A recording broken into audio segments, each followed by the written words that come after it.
Now, this is a real laugh. Chris Bowen has been exposed as the most dangerous minister in Albanese's cabinet because it's been revealed that the Energy Minister weaponised the public service by instructing his department to produce entirely flawed figures to allege Peter Dutton's nuclear energy plan would see a 49% electricity shortfall by 2035. The Department of Climate Change and Energy now says what it did was not an analysis of the coalition's nuclear energy proposals, but an assumption-driven calculation. So, Ian, these figures, they were a dream, but still pushed out to the public. How are we supposed to have a proper debate about energy in this country when Bowen is feeding us lies? Well, I'm not surprised. I mean, he's probably the worst cabinet minister in my voting lifetime, and I first voted in 1961.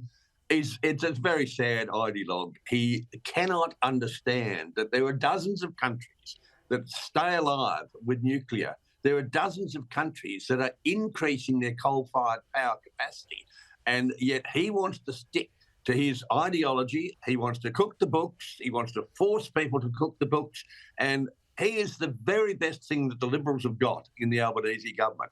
He just has to stay there. Please, Mr. Bowen, stay in that cabinet position. Keep opening your mouth. Keep giving us the benefit of your wisdom. Keep showing us that you've had a very successful charisma bypass operation. Just keep doing it, please, because you're helping the Liberals. Yeah, absolutely. I mean, as much as I want him not to be in that portfolio, Ian, you're spot on. It's probably doing the coalition a favour. Now, look, before we let you go, the warnings are continuing. The Victorian government's aggressive electrification of the power network is likely to result in mass blackouts, with demand forecast to outweigh renewable energy supply by more than 30% in some months. That's according to a report by leading academic Professor Simon Schauser, who runs a Queensland government-owned energy business himself.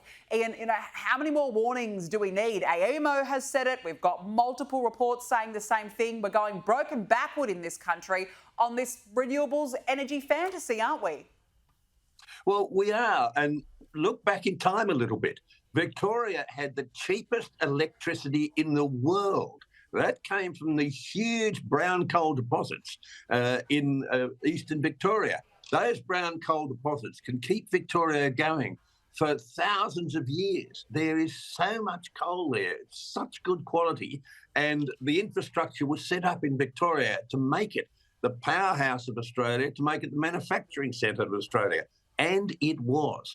Now, if Victoria loses power, that also kills off South Australia because there's the interconnector bringing power across from Victoria into South Australia. So we now have a domino effect that is set up by bureaucrats and by politicians who know nothing about electricity. We haven't listened to our electrical engineers. And again, reality will strike. And reality is going to be very, very cruel in Victoria. Yeah, if it isn't already, I completely agree. Ian Plimer, nice to speak with you. Thanks very much for joining me on the show this evening.